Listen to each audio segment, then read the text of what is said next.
Thank you, Chairman Rowe and Ranking Member Walz, for including my bill, H.R. 2601, the Veterans Increased Choice for Transplant Organs and Recovery Act, VICTOR Act, in today's legislative hearing agenda. I also want to thank all of the witnesses here for their testimony. It goes without saying that timely organ transplants can make the difference between life and death. It's always a race to bring the organ and the transplant team together on time. Patients have to be ready at a moment's notice, and the stakes and the risks are always high.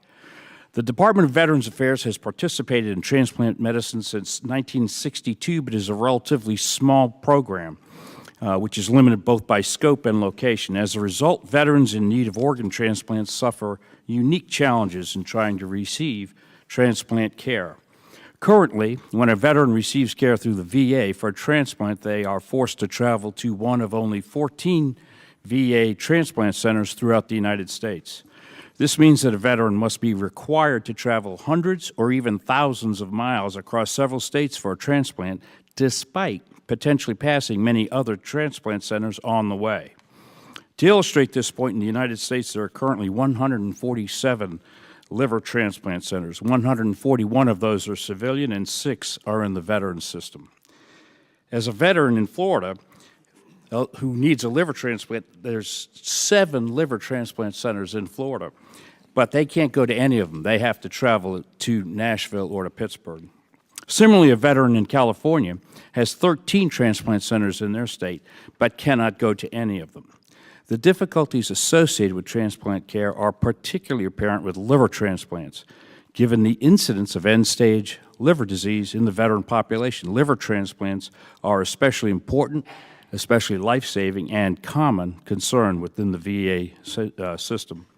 Out of the 14 veteran centers, just 6 of these transplant centers are designated for liver transplants. And for those veterans who are waiting for a liver transplant at a veteran center, they face a 32% increase in waiting time compared to civilian centers. The VICTOR Act addresses these challenges by simply reducing the existing barriers to care.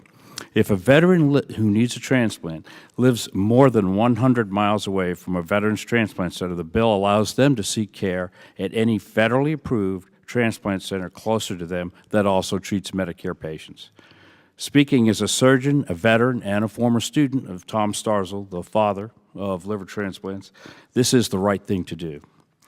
This policy change in transplant medicine builds on our larger strategy to improve the quality of health care access for those who, as Lincoln said, shall have borne the battle.